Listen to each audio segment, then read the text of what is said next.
There used to be a White Castle right here in this location. Where is it?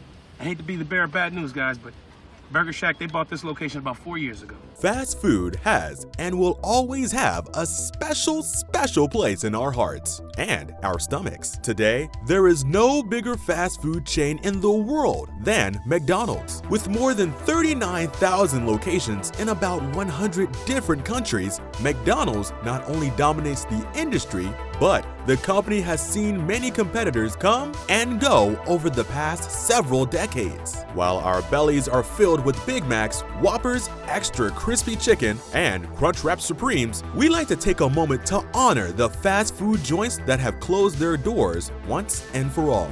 Now, without any further ado, let's get started. Please tell me there's another White Castle in town. No. Are you sure? Do I look like the kind of brother that would be unsure about something like that?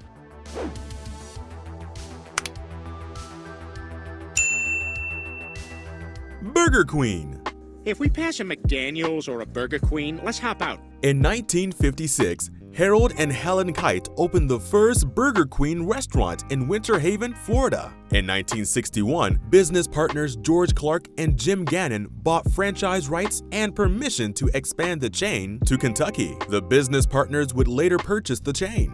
Burgers, shakes, and chicken were popular items from Burger Queen's simple menu. The company opened its 50th location in December 1973 in Danville and had locations in Kentucky, Indiana, and Tennessee at the time of the opening. In June 1981, Burger Queen Enterprise Inc. announced that it was changing its name to Druthers International Inc. and changing the names of its Burger Queen restaurants. Despite the change in names, management and the menu remained the same. In September 1990, privately owned Druthers International Inc. agreed to become a territory operator for Dairy Queen and converted most of its restaurants to the Dairy Queen brand by the end of the first quarter of 1991. Fun fact, Dairy Queen sued Burger Queen back in the early 70s, alleging trademark infringement for its similar and derivative use of Queen in its name, thus leading to customer confusion in the fast food marketplace. Burger Queen settled with Dairy Queen before the case saw the inside of a courtroom, agreeing to never move into Dairy Queen's specific product territory and sell the chain's signature item, soft serve ice cream. The last operating Druthers, a former franchise, is in Campbellsville, Kentucky.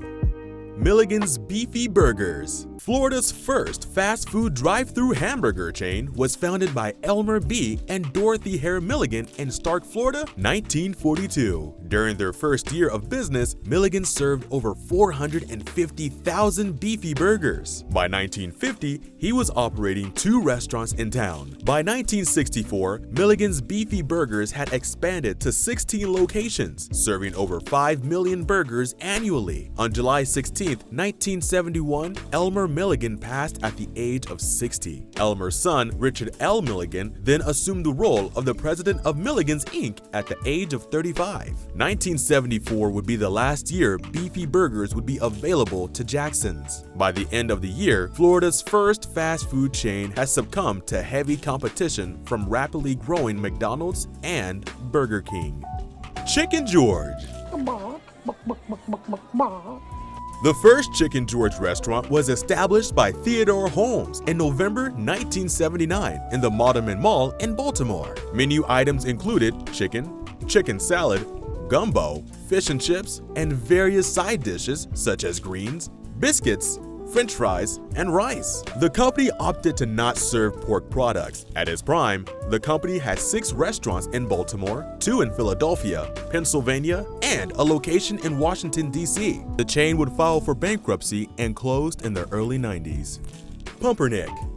Pumpernickel was created by Alfredo Lowenstein in 1974, which would later become Argentina's first franchise. At its peak, it operated a total of 70 restaurants and an annual revenue of $60 million. The chain's rapid growth made it extremely difficult for its headquarters in Buenos Aires to keep a grip on the franchise. A combination of poor management and a lack of standardization caused food quality to vary greatly between the restaurants. Pumpernickel's signature sandwich was the Mober, a sandwich with an egg in between. Another famous menu item was dos por uno, 2 burgers for the price of 1. French fries were called Frennies. Pumpernickel's logo was based on Burger King's before the latter began operating in Argentina. When McDonald's and Burger King opened their first venues in the country in 1986 and 1989, respectively, Pumpernickel was forced to change its logo and have its name shortened to Pumper due to a lawsuit by Burger King. Lowenstein handed over Pumpernickel in 1990 to his son and daughter Diego and Paula, who had little interest in running the business. The family sold the chain in 1995 to real estate agents Goldstein and Rosenbaum.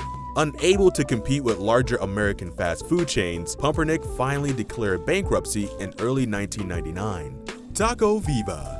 The first Taco Viva opened in February of 1968 in Fort Lauderdale, Florida. Over the years, the chain grew to over 85 locations in 11 states, serving Mexican food and introducing it to the masses. In 1989, it was sold to Miami Subs, who converted many of the locations into Miami Subs and later sold the remaining Taco Viva locations to other companies.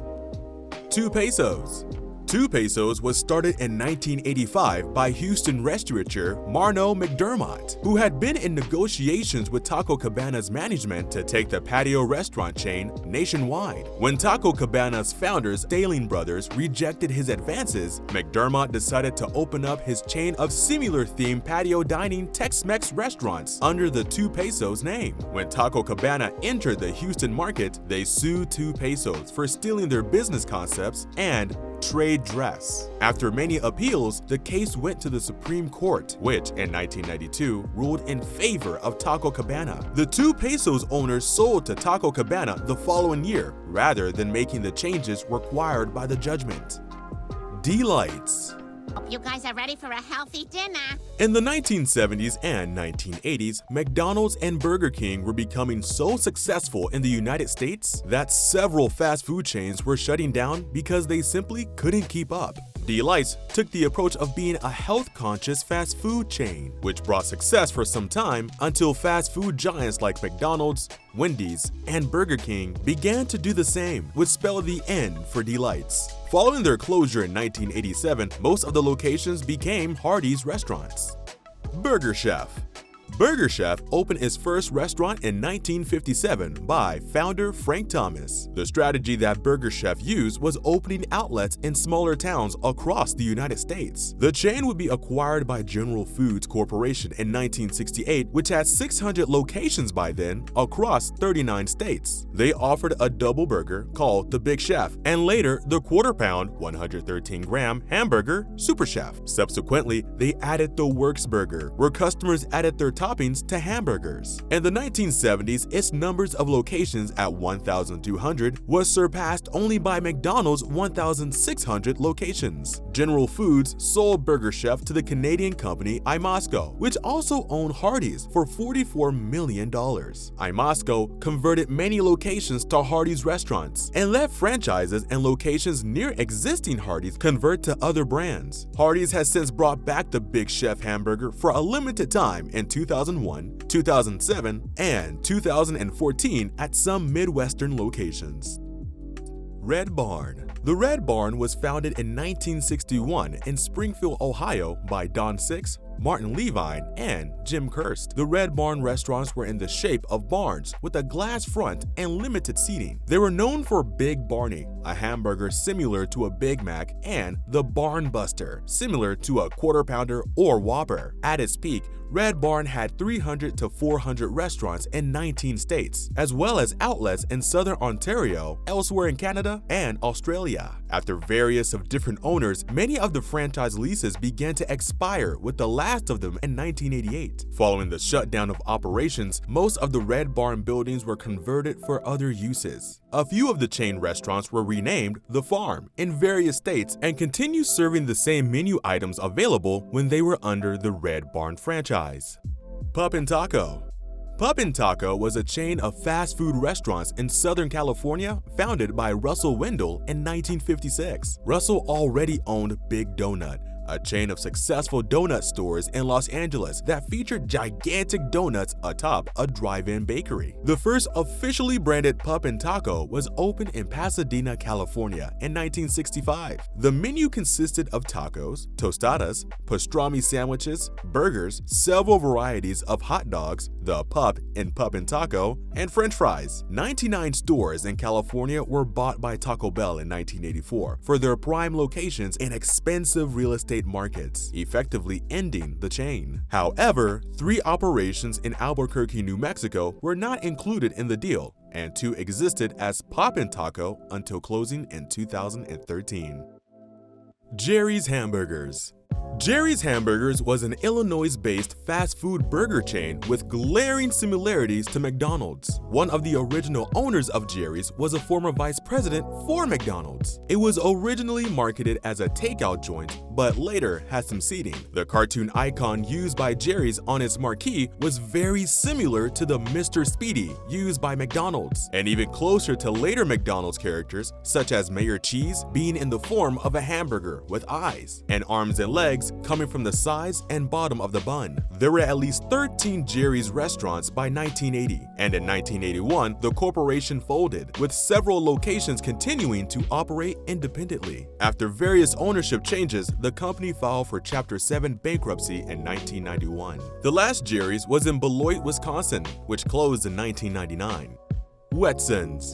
The Wetson's chain was started by Hubert Wetson in 1959 in the Levittown area of Long Island. Wetson's was known for its signature burger, the Big W, as well as 15-cent burgers, 10-cent fries, and the slogans, "Look for the orange circles" and "Buy a bag full." The Big W was similar to today's McDonald's Big Mac. At its peak, Wetson's had approximately 70 locations in the greater New York metropolitan area and began to struggle against large national hamburger chains, McDonald's and Burger King, when they entered the New York metropolitan area market in the late 1960s and early 1970s. In 1975, the chain merged with the Nathan's famous fast food chain, eventually discontinuing the Wetson's brand. The Wetson family eventually became founders of the New York City family-run restaurant chain Dallas Barbecue, which is still in operation today. White Tower Hamburgers. John E. Sachs and Thomas E. Sachs started White Tower Hamburgers after investigating various White Castle locations, observing operations, and hiring a White Castle operator. The first location opened in Milwaukee, Wisconsin, and by the end of 1927, there were 6 locations in Milwaukee and Racine, Wisconsin. In 1929, White Tower opened 30 locations in Detroit alone, eventually expanding to 130 locations, placing many of its restaurants near train and trolley stops. That same year, White Castle sued White Tower in Minnesota for unfair competition, and White Tower countersued in Michigan. The case ended in favor of White Castle, forcing White Tower to end its use of similar building designs, slogans, and names, along with an $82,000 judgment. White Castle refrained from forcing a name change for White Tower, but did require new locations to pay a royalty fee and to send photos of the locations. Having to change its look, White Tower first used Art Deco, then modernistic designs. Hamburger prices stayed at 5 cents until 1941, and coffee was sold for 5 cents until 1950. At its peak, in the mid-1950s, the chain had 230 stores in several states. In the 1980s, only 80 locations were in operation, being under the operation of Tom Brock Corporation. It is unclear when the chain folded, but one location remained up until 2021, being in Toledo, Ohio. Well, this brings us to the end of our list today. Let me know in the comments below if you know of any other fast food chains that have disappeared over the years, or if you recognize any of the ones we went over in the video. See you next time!